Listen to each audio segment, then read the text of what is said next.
Another good day and a good life mga kabayan, mga katusok. Ito po ang inyong abang lingkod, si Angel, ang simpleng florista ng Saudi Arabia. Ngayon ay may tanggap naman tayo, red and yellow combination. Pang New Year gift pa rin to. Worth 150 SR naman ang gusto niyang stand bouquet. Nagkakasunod-sunod na ang ating mga order ng ganitong style. Kaya syempre, gagalingan uli natin. Ibibigay natin uli yung ating the best. Yung ating pagiging art angel ay ilalabas uli natin.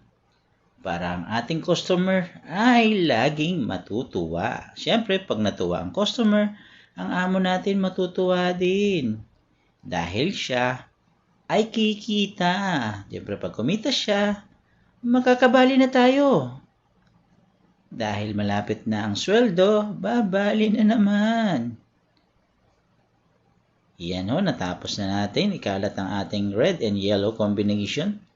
Then, maglalagay din po tayo ng soldago. 5 side yata ang ating lalagyan. Para magmukha naman siyang elegante at presentable sa ating customer. Para ang ating customer ay matuwa. Lalagyan din natin siya ng tape palibot. At doon natin i-tape ang ating wrapping paper. Nagkat tayo ng half na wrapping paper and then tinupi natin sa gitna ng pa-triangle shape. Scatter lang natin, ititape lang natin siya palibot sa ating ginawang stand bouquet. Lahat ng tatsulok ay ilalagay natin sa bandang itaas. Para yung design ng ating bouquet ay magmukhang maganda at malaking tingnan. Cone style ang tawag dito na nilagyan natin ng mga palikpik sa baba. Bali, black and white combination ang ginawa natin. Black yung sa taas at white sa baba.